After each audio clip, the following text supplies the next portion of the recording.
Matt is here. So Matt is going to go, let's go over his first deal that he bought. And then also just give us an update on the other one. So the first one, if you have a picture or something, you could show us whatever you want to show us. And then we can just ask, and anybody has any questions, you can just ask questions. Cool. Can you guys hear me okay? Yes. All right. It's a small miracle, right, Stacy, that you can actually hear me when we try. Right? Okay, good. So I'm going to spotlight you. Right. So hang on. There you go. Okay, go ahead. Okay, cool. Thanks, everybody. Looking forward to giving a quick talk on this. Stacy had to talk me into giving a review or a preview of this one because it's not exciting. I've been with Stacy for over a year now, and I've got to listen to a lot of the student showcases. And this one is probably the least exciting one you'll hear. I don't have a big presentation for you, but I'm gonna go over the details because I want to emphasize that it's 100% cool to buy a very small facility to start out and kind of learn. We have used it to kind of learn the ropes on how to work, learn the ropes on how to run a storage facility, find them, talk to the owner, talk to the renters. And in the process, as Stacy mentioned, we're transitioning that into purchasing a larger facility down in Florida. So I'll give you the quick summary of this. And then I've been fortunate enough to talk to some of you guys who are in similar markets as me, kind of in the Southeast and the rural markets. I've talked to some of you one-on-one, and I'm happy to answer any questions. But before I get to that, I want to give a quick appreciation and shout out to Stacy and Pete. They've been fantastic. Like I said, I've been with them for a year and a month now. And I'm very glad that I made the investment to go with them, and I've learned a lot from them to the point to where, I'm able now to talk pretty comfortably about this subject matter. And so if you guys are new, believe the process. As Stacy says, you got to do the work. They're not going to do the work for you, except for now, it sounds like in May, they're even going to do some of the work for you. So that's pretty cool. So shifting gears to our first purchase, also, it's slightly unique in the sense that I bought this facility while living overseas. So we live outside the U.S., down in Kingston, Jamaica at the time. We have just 2 months left down here, and then we're coming back to the U.S. My wife is a U.S. diplomat, so we've lived overseas for the last 10 years. So we jumped into short-term rentals. We own 2 short-term rentals in the Smokies. Bought both of those without having gone in them. They've been good profit-making properties for us. But I wanted to diversify, and as the property manager myself of the short-term rentals, I have found that self-storage is less demanding so far. Doesn't mean it will remain that way, because obviously once we get the larger facility in Florida, I'm sure that's going to turn up a little bit, but basically right now, my Friday nights are always someone's checking in, and there's probably going to be at least one issue with one of our rentals. So this is the self-storage just kind of prevents that, which is cool. So I say that to say you can buy more than 2 hours outside of where you reside, and it is possible. So this facility is 24 units. It's extremely small, obviously. It is in my in-laws' hometown. So they're in Southeast Tennessee. And this facility I've seen before when I was there visiting them, came across it, started back when even before I was with Stacy. I had the spreadsheet going of all this like 2-hour circle. Here's the places I want to look at. They're not on Google. They are on Google. They don't have a website, all that kind of stuff. And so I was kind of like creating my own spreadsheet because I'm cheap and I don't want to pay someone to do it. And so far that's worked out okay for us. But this facility is in the middle of this little town in Tennessee. And I sent out a handful of letters when I first started and knew that I wanted to buy in this market for the sole purpose of the fact that I knew I had someone as my boots on the ground. Because I fully realized that at this point I was 1 year into my tour here in Jamaica, and I was not going to leave. So I knew I had no option as far as like going and checking it out, et cetera. So with our cabins, I had a boots on the ground person. And so one of my take home points from this talk is the boots on the ground person is key to managing something from a long ways away. You can work out paying them every month. You can work out equity ownership in it. Like that's completely up to you, of course. But that boots on the ground person, in this case, it's my in-laws, my father-in-law mainly.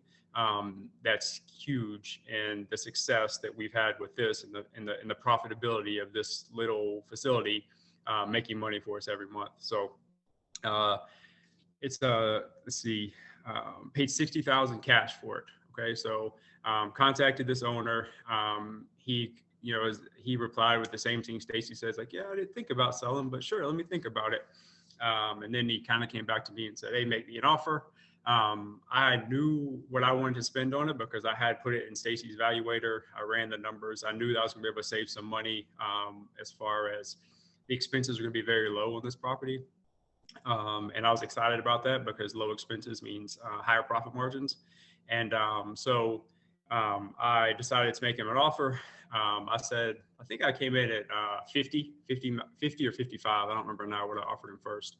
And he said, let me think about it or whatever. And he said, I think that's pretty fair, but just come up to this price and we'll sell it. And I said, okay, because that was still 15,000 below what Stacy's evaluator had it set for. And so I knew I was buying a property that was worth more than I was paying for it. And I knew that even at that number, I had elevated expenses inside Stacy's evaluator. So I knew, in fact, the property for me, like as with my cash flow, was going to be worth more than what Stacy's evaluator said. And so it took a lot of convincing to talk my wife into this one because of how small it was. She was like, it's not worth the time. It's not worth this process. But explaining to her, like I talked to you guys earlier, which was, okay, I'm going to learn how to do my own. So I'm going to learn how to manage a self-storage facility by using this one. And so far that has proven to be pretty true. Once again, scaling wise, that's going to change, but I've learned a lot and I feel much more comfortable about buying a facility 6 times the size in Florida now that I've run this one for just 7 months. Obviously the transition process was super smooth. This facility was off market. When you only have 24 units, I think one person rented 2 and 4 units were vacant. So I only had 19 tenants or 18 tenants that I had to interact with initially. And Matt posted in the group today about, hey, did you like talking about letters and everything? I think that's heavily focused on what market you're in. This is a generational mom and pop. People stay here. I felt a letter from me and the owner was going to be a nice transition into, hey, this is my ownership, because the former owner had personal relationship with these people. He lived in this town. He saw them at the restaurants. And I thought it was important to continue that. And knowing that I'm not there technically, I mean, I have a local phone number, which helps when I contact them, and my family's there, and I can talk the area. I know about what's there. And so I think that connected me pretty well to them as well. But yeah, so we sent a letter that says, hey, I drafted the letter from the seller. I sent it to the seller and said, hey, this is something that if you're cool with it, I'd like you to, I'll send this out for you. I'll pay for the mailing and everything. If you just approve it, that's cool. And he's like, yeah, go for it. And I emphasized in there, like, hey, this is a local buyer, someone we know, because he knew my father-in-law already. And I think that kind of eased us into a transition period, because I have found that in some markets, some people are more wary of outside buyers coming in, and they're very concerned about dealing with someone that they don't personally know or have at least one degree of separation from. And so on this one, that was easy for us. And so it was another one of the selling points to this particular facility. He only accepted money. No, actually, sorry. He had a separate business. He was a locksmith. And so he had a way to accept credit cards that way. So he was able to take credit cards, he was taking cash, and he was taking credit and check, sorry. There's no lock box at the facility. There's no fence on the place. And so I wasn't going to put a drop box on the facility.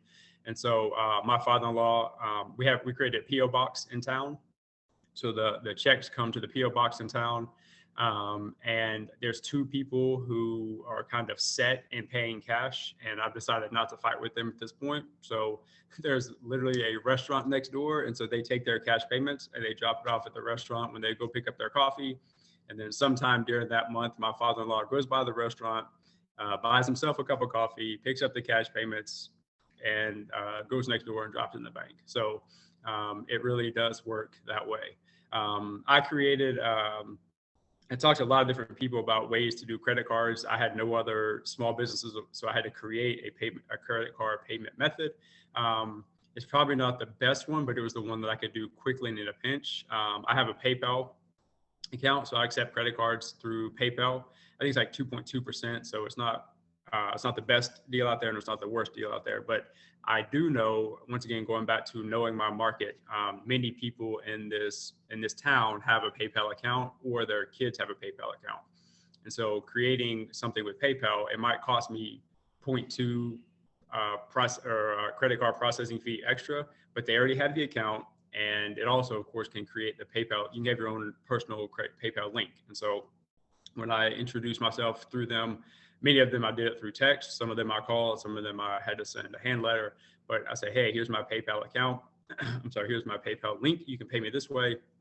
I'll be glad to run your credit cards. I let people pay on the first of the month and the middle of the month. Once again, it's so small that I'm able to do that. And so it's no problem at all to, I run the credit cards myself. Once again, saving money. I'm not going to pay someone to run a credit card for me.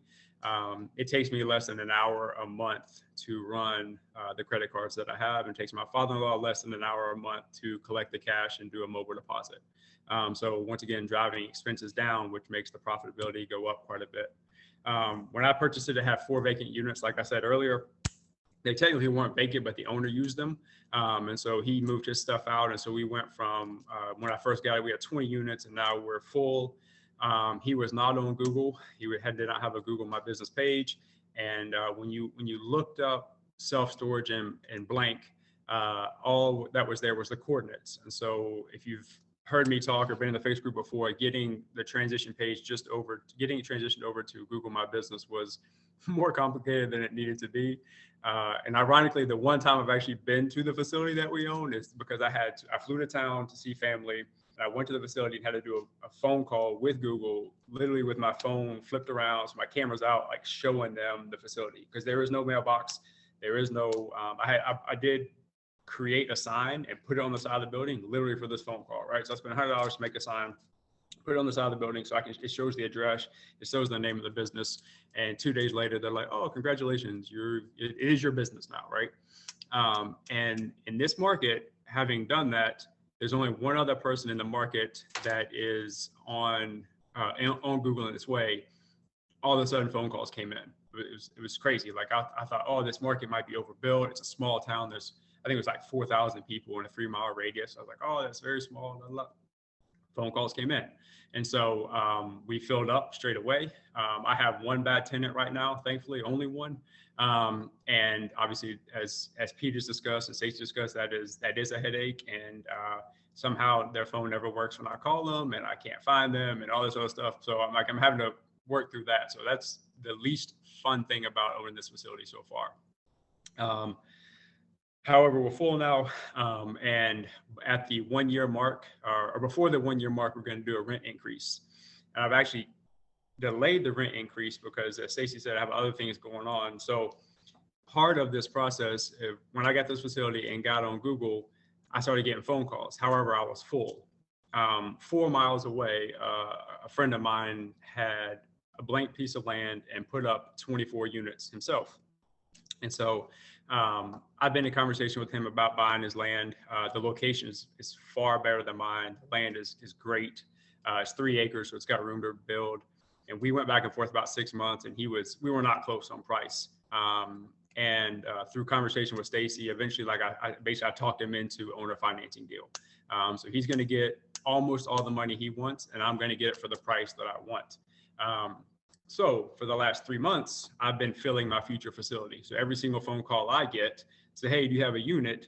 I say, no, contact this guy. Here's his phone number. He's got units. I know he does. He just opened. Brand new building, concrete build, fantastic location, 4 miles away, whatever. So I send him a text. Hey, you're about to get a call from a New York phone number, from a local phone number, whatever. 3 minutes later, he'll text and say, okay, cool. I'm meeting them, next week or whatever it is. So for the last 3 months, I've been filling the facility that we're currently under contract to buy. So it doesn't always work that way. I didn't think it was actually going to play out that way, but so far it's working that way. So there was a second off-market deal through connections and through conversation. The first one, I contacted him, said, hey, here's my offer. He said, all right, cool. And we closed in less than 30 days because no bank was involved. All they had to do was run title. The title was clean. He's owned it for X period of time. He made a good amount of money on it because he probably paid $20,000 for it years ago, right? So this one's, I think, is going to be the second one, a few miles away. I think is going to be similar in how fast that it goes, getting it under contract already. And basically, I just got to get insurance on it. And then I'm going to do power of attorney because I'm not going to go home for this one. And then we'll be set and have a second one a few miles away. And we already have the quote to add 24 more units at that location because he filled half of it up himself with no advertising, simply by people driving by. Technically, I've kind of filled the second half of it up. And yesterday I got another phone call, right? So still sending people over that way. So hopefully that continues to go. And then we're going to get add more units at the second location. And kind of, we won't take over that area because there's one person there who got in many years ago and has a very large facility, large for the area. Very nice, fenced, etc. And he's kind of the kingpin of that area, but that's fine. I'll take the stuff on the fringe because I can charge what he charges, and it's lower cost than what he's running. He has a manager. He's got many more expenses than I have. So let's see, what have I missed? What about the website? Website, yeah, okay, cool.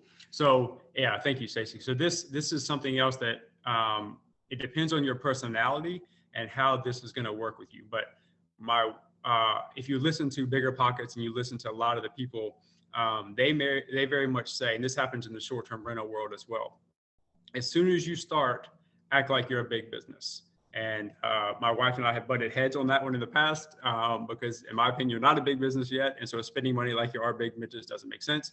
You know, her argument, which is supported by many of the best investors out there, are, yeah, but you're going to become this. You know, this is part of like forward thinking, et cetera. So my compromise with her was when we add a second facility, then I will get a website.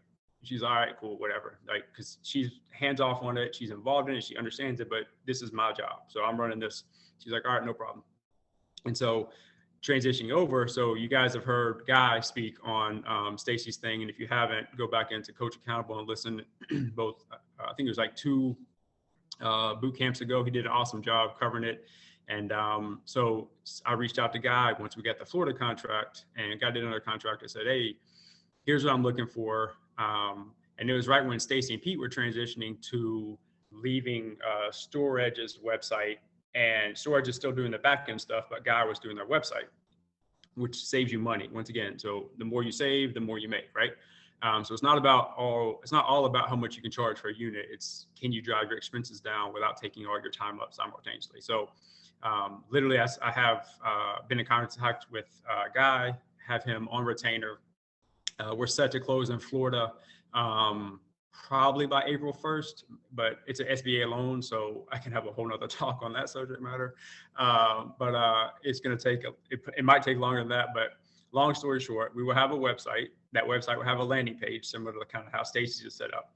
And theoretically, by the middle of April, it's going to have 3 locations on it: the Florida property, the one we originally bought, and then the other one we're under contract with right now. The Florida property and the second one that we're buying has parking. So, you know, when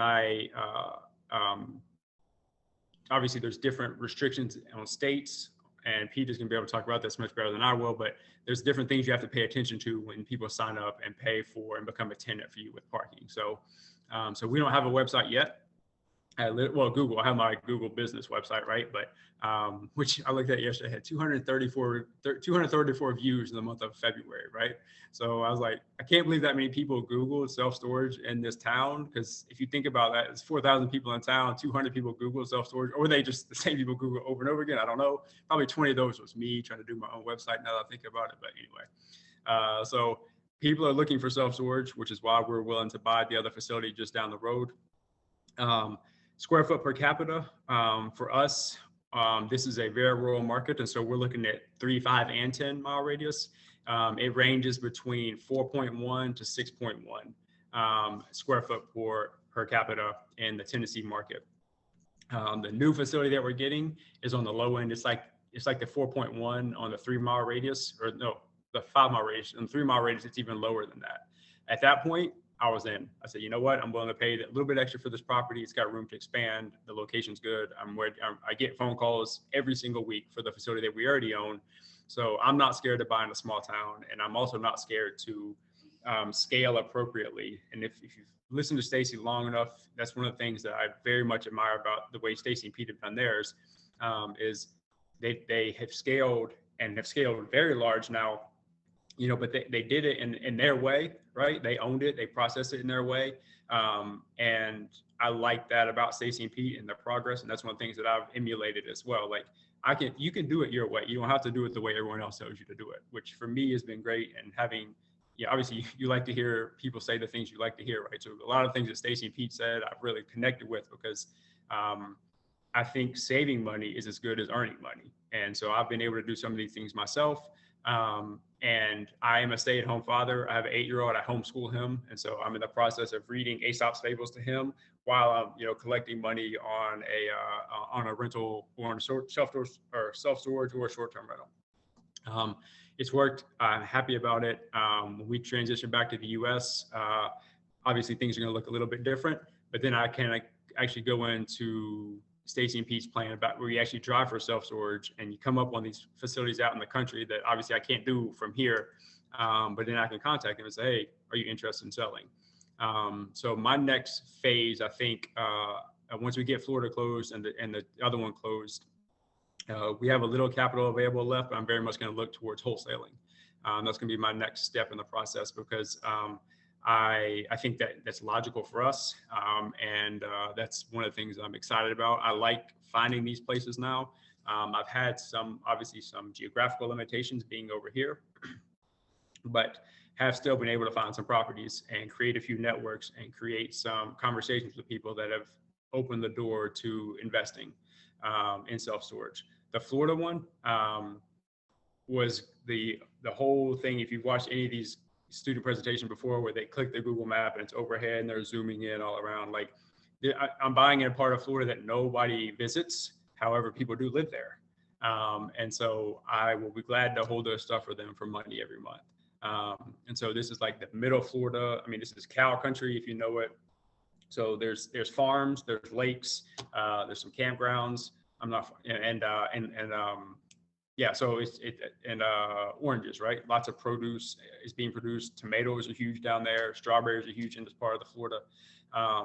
And so, we found this facility and, it will be a headache. Because literally this morning after Matt was on Facebook, I had to go back in and start editing my letter again real quick. Oh, I forgot this part. I got to add this in here since we actually got a website now, or will have a website now. I was actually putting that information in there. So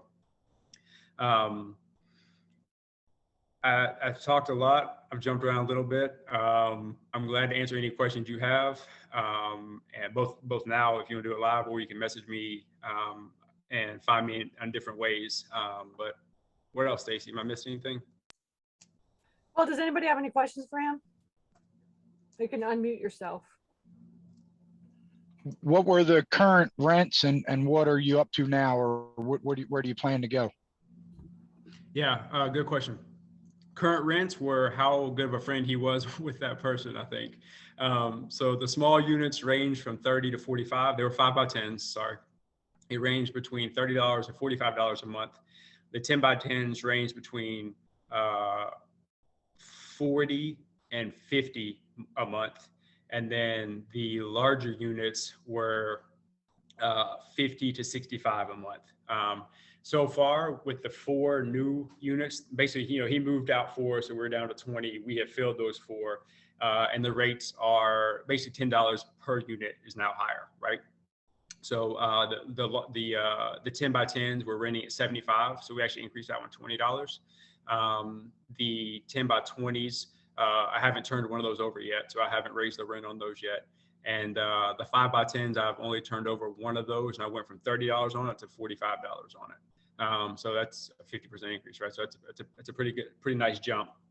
And so when we basically right now we're moving back to the U.S. in May. In May is when I'm going to do my rent increase on the facility that we currently already own. I'm going to bring everything up to street rate and I'm going to unify the pricing to some degree. I believe in smart pricing. I think that's a very cool feature that we use in short-term rentals, and I think it works good in self-storage as well. So, but to shortly answer your question, I would say 20% increase is kind of what we're looking to get across the board, which obviously at that point builds what our facility is worth. Hey, Matt, I had a question. Could you go back to the demographics on like the 1 mile, 3 mile, and 5 mile? I know you were saying some numbers. I was just kind of interested, I guess, kind of what you found on radius, and because I've seen markets with 23 square foot per capita and it still be thriving, and then I've seen markets with no square foot capita and it's not thriving. So I was just kind of gonna see like what your numbers you came up with were. Yeah, I completely agree with that. And it's a funny, like I've said what I feel and proud of some successes. However, probably 6 months or maybe a year before we got under contract with this facility, there was one that I wasn't even a member of Stacy's program yet, but I was interested in self-storage, and I drove by this facility, and I think it was 36 units. And it was like a main highway running east-west right there. I told my wife, I was like, I think we should buy that facility. She said, no, it's too small. There's no way it's going to make any money, blah, blah. And so I did a little bit of research on it, and it came out to like, I want to say it was like 7 square foot per capita on the one that I did not buy. And we leave the country, come back for a holiday or something, and one of the fairly local kind of regional players had picked it up and doubled the unit size and doubled the size of it. And so their math was better than mine, and then it was filling up. And so, of course, I kicked myself for not buying that one because I could have bought it on the cheap, I'm sure. You're right in the sense that sometimes the numbers will be 24 square foot and everybody's full. And then it's like, okay, so they're not priced high enough or what? And I don't really have a good scientific answer for that. I think some markets and some groups just use storage more than others. And that doesn't help you. So then it comes down to like, okay, if everybody's full and you can get it at a price that you want, to me, it's still a good buy because everybody's full. Right. Everyone is, if people aren't full and it says, it's 3.1 per square foot, and the facility you're looking at is they're pricing out below market value per unit, I think I would really consider not buying that. Like something is wrong there. Like unless not a single person in that area is on Google, then I'll be like, okay, well I can get that corner of that market, or I can make mine stand out. But the Florida one that we're buying, I'm scared to buy it because of how big it is. Well, for us, how big it is.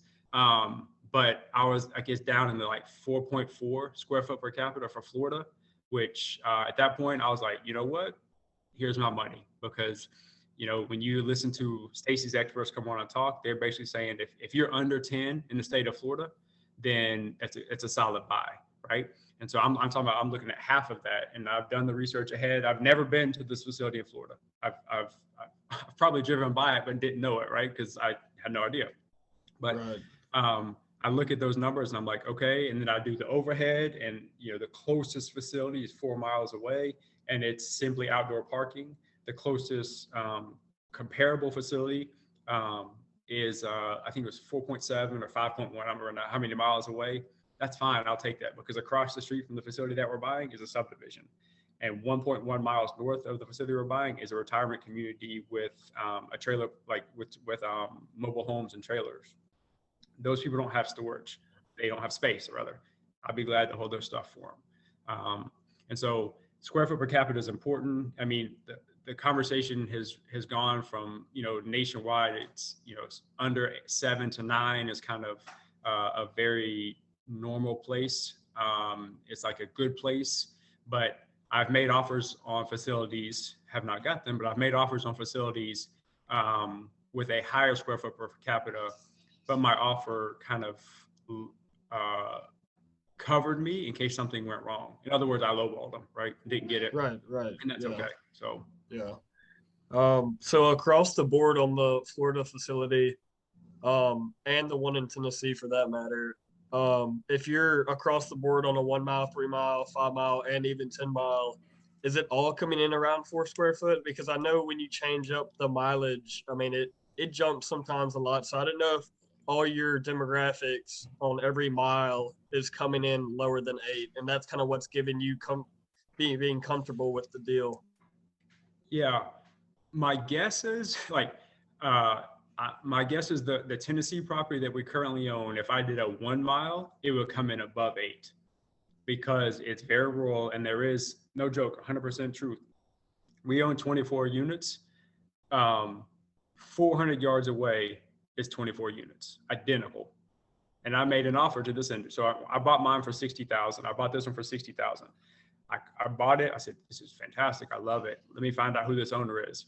Find out who the owner is. I said, hey, great. You know, I bought the unit 2 doors down from you. I'm ready to buy your facility. What's your price for it? He came back and said 140. I said, nah. I mean, it was a hard no. Like there was no number that I was going to get to where I was going to spend even 100 on it. And so even if it would have been 0.4 square foot per capita, I wouldn't have bought it. So there are 2 facilities within 1 mile of the facility that we currently own, and I'm full and have the ability to raise my rates, and I'm filling a future facility that we're under contract to buy. So the 1 mile thing, I think, has a lot to do with the how country of how rural the place is. I'm more interested on my Tennessee properties that we're looking at. I care about 5 mile. On the Florida one, I care about 3 mile. Okay, so like the one in Tennessee, the 1 mile, I mean, you're definitely probably over 8. It would be 18. It'd probably be 20 Yeah. in the 1 mile, Yeah. but it doesn't matter. Like Yeah. 1 mile doesn't matter in this country market, right? Like, I mean, Right. you're from, like, you live in the Southeast, you understand Right. that. Like, I mean, Yeah. you're in a bigger area than we are for sure, but yeah, the 1 mile is irrelevant to me if you're in a tertiary market. Well, I don't care. I don't even click probably, that. I don't even click that button. yeah, they're probably mostly full too. So Yeah, I don't even So- click the button on a 1 mile in a tertiary market. right. I've never made an offer on a facility in a town larger than probably 16,000 people. I've made a fair amount of offers in the last year plus, but I've never made an offer on a facility in a larger town. Once again, that's relative, right? So like, you know, Yeah. town size has a lot to do with where you grew up. So Right. Well, that makes a lot of sense. I appreciate it.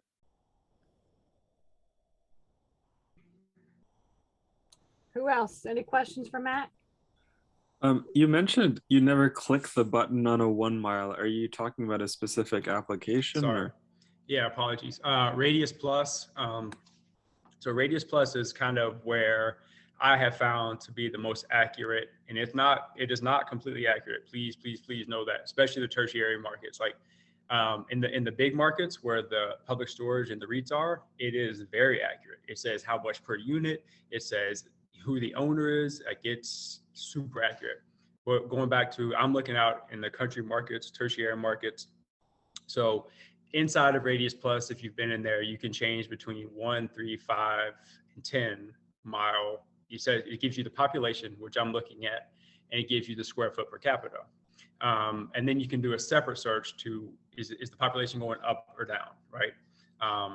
So meaning click on the button, meaning I don't look at the 1 mile square foot per capita on any facility that I currently own or will own. I don't care about that because I know I've done enough research to see that the closest facility to me is priced like I am and they're full. Great.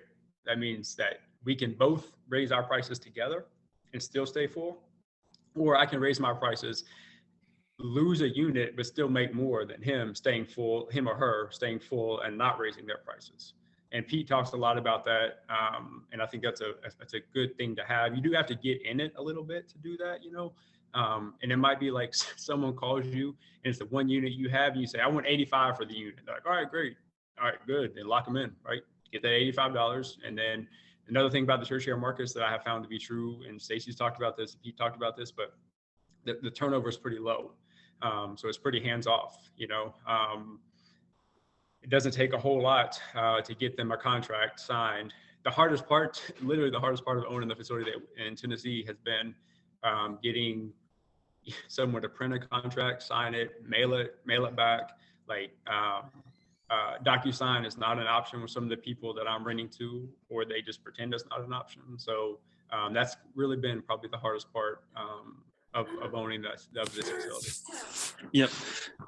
And in terms of finding this facility, was it all through local connections, or are you also, sending mailers and Yep. Yeah.